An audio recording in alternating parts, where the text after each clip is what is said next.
Amen Stories team thanks you for watching the video. Please subscribe and like to bring God to everyone. In a time when darkness covered the land and hearts turned away from the living God, one man stood alone, bold, faithful, and aflame with the Spirit. I am Elijah. And this is my story.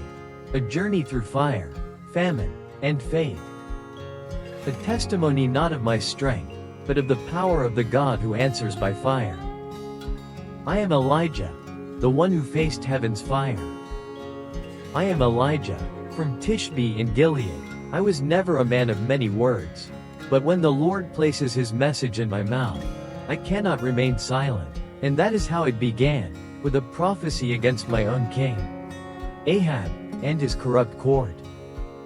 That day, I stood before King Ahab, the man who brought Baal into Israel through his marriage to Queen Jezebel, and declared, "As the Lord, the God of Israel whom I serve, lives, there will be neither dew nor rain these years except at my word." Then I walked away from the palace like a dry wind from the desert and disappeared, as the Lord commanded. I dwelled by the brook of Charyot, east of the Jordan. The Lord fed me with bread and meat brought by ravens every morning and evening. When the brook dried up, he sent me to a widow in Zarephath. She had only a handful of flour and a little oil left. But the word of the Lord is never false. The jar of flour shall not be spent, and the jug of oil shall not be empty until the Lord sends rain upon the earth. And so, we survived the drought. Then her son became ill and died. She blamed me, as if my presence had brought judgment upon her house. I carried the boy to my room, laid him on the bed, and cried out to the Lord 3 times, "O Lord my God, let this child's life return to him." And the Lord listened. The boy came back to life. That was the first time I witnessed life returning from death, and I knew then that my God is not only the Lord of fire and rain, but the Lord of life itself.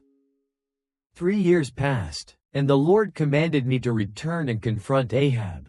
I told the king, "Assemble all of Israel on Mount Carmel, along with the 450 prophets of Baal and 400 prophets of Asherah." There, I stood alone against an entire royal cult. I cried out, "How long will you waver between 2 opinions? If the Lord is God, follow him, but if Baal is, then follow him." We each prepared an altar. The prophets of Baal called out from morning till evening. They danced. They cut themselves with knives until they bled, but there was no voice, no answer. Then I repaired the altar of the Lord, laid wood and a bull upon it, and drenched it with water 3 times over. Then I prayed, "O Lord, let it be known this day that you are God in Israel." And fire fell from heaven, consuming the offering, the wood, the stones, the water, everything. The people fell on their faces, crying, "The Lord, He is God, the Lord, He is God."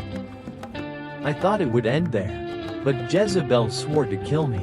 I ran, weary and broken, until I collapsed under a broom tree in the wilderness and begged God to take my life. "It is enough. Lord, take my life." But God did not abandon me. Even when I wanted to give up, an angel awakened me and said, "Arise and eat, for the journey is too great for you." I ate, drank, and walked 40 days and 40 nights to Mount Horeb, the mountain of God. There, I hid in a cave.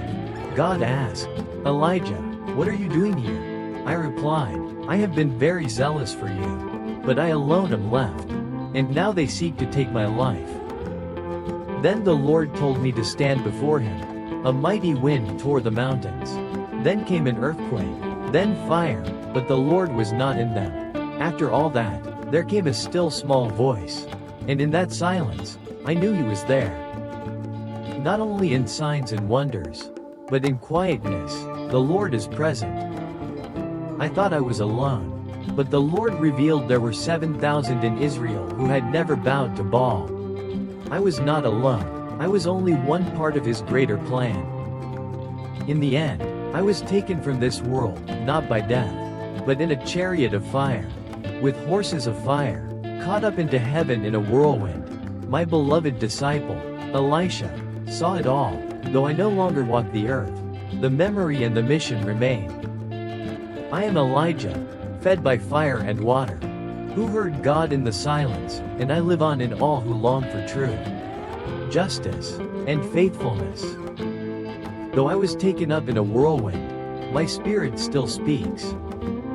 In every heart that turns back to God, in every soul that stands for truth when all others bow, the fire of Elijah still burns. May you, too, hear the still small voice, and never be the same. Amen. Stories team thanks you for watching the video. Please subscribe and like to bring God to everyone.